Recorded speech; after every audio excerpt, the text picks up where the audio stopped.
আসসালামু আলাইকুম গাইস। তো চলে আসলাম একটি নতুন স্পোর্টস নিউজ নিয়ে। আজকে আপনাদের সাথে কথাবার্তা বলবো পিএমএনসি নিয়ে, যেখানে আসলে এমন স্পোর্টস বুট ক্যাম্প করতেছি কিনা। অন্যদিকে জানাবো টিম এটিআর এর যে ভিসা ইস্যু হয়েছে, তো সেটা সলভ হয়েছে কিনা। তো সেই সকল বিষয়গুলো নিয়ে আসলে বিস্তারিত আলোচনা করবো। তো চলুন গাইস, ভিডিওটি শুরু করা যাক। প্রথমেই যদি আমি টিম এটিআর এর কাছে আসি, তারা কিন্তু অলরেডি আপনারা জানেন যে পিএমজিওতে কোয়ালিফাই করে প্রি এলিমিনেশনে, এবং সেইখান থেকে তারা কিন্তু আসলে ভিসা ইস্যুতে পড়ে, কারণ উজবেকিস্তানে বাংলাদেশ থেকে কোনো ধরনের ভিসা নেই।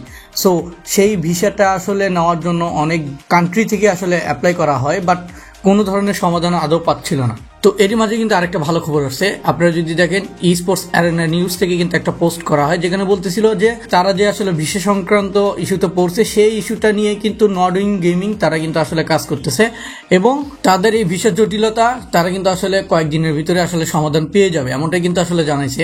আপনারা হয়তো বা নর্ড উইং গেমিং কে অনেকেই চিনেন না। আসলে এই যে বড় বড় বিগ টুর্নামেন্ট গুলো হয়ে থাকে, যেমন পিএমএস সেন্ট্রাল সাউথ এশিয়া বা আদার্স যে টুর্নামেন্ট গুলো হয়, গ্লোবাল স্টেজের যে টুর্নামেন্টগুলো হয়ে থাকে, তো সেই সকল টুর্নামেন্টের তারা কিন্তু অর্গানাইজ করে থাকে।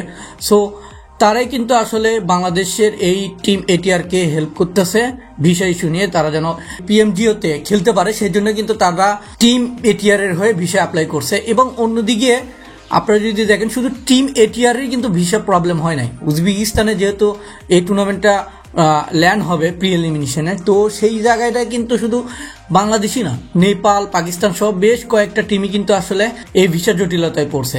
তো গাইস, নর্ডিং গেমিং এর এই হেল্পটা বাংলাদেশের পাবজি মোবাইল স্পোর্টসে অনেক বড় একটা কিন্তু ভূমিকা রাখবে। তো গাইস, এবার কথাবার্তা বলবো পিএমএনসি নিয়ে। তো আপনি কিন্তু ভালো করেই জানেন, সাউথ এশিয়ার জন্য কিন্তু অলরেডি অ্যানাউন্সমেন্ট চলে আসছে, এবং বাংলাদেশের জন্য যে আলাদাভাবে রিজন দিয়ে পিএমএনসি হবে, সেই ক্ষেত্রে কিন্তু খুব শীঘ্রই কিন্তু এটার অ্যানাউন্সমেন্ট আসবে। এখন পিএমএনসির জন্য কোন কোন টিম আসলে কি ধরনের প্রস্তুতি নিচ্ছে, সেক্ষেত্রে এমন স্পোর্টস থেকে কিন্তু অলরেডি সিনিস্টার ভাই গতকালকে লাইভে তাকে একটা প্রশ্ন করা হয় যে এবারের পিএমএনসিতে তারা বুট ক্যাম্প করবে কিনা। তো সেক্ষেত্রে তিনি লাইভ স্ট্রিমে বলতেছেন হ্যাঁ, তারা কিন্তু আসলে বুট ক্যাম্প করবে। তো সেখান থেকে একটা ভিডিও ক্লিপ দেখে আসি, তাহলে হয়তো আপনারা বুঝতে পারবেন। পিএমএনসির জন্য বুট ক্যাম্প হবে। পিএমএনসির জন্য ডেট দিলে আমরা বুট ক্যাম্প করব। পিএমএনসি ডেট দিলে আমরা বুট ক্যাম্প করব।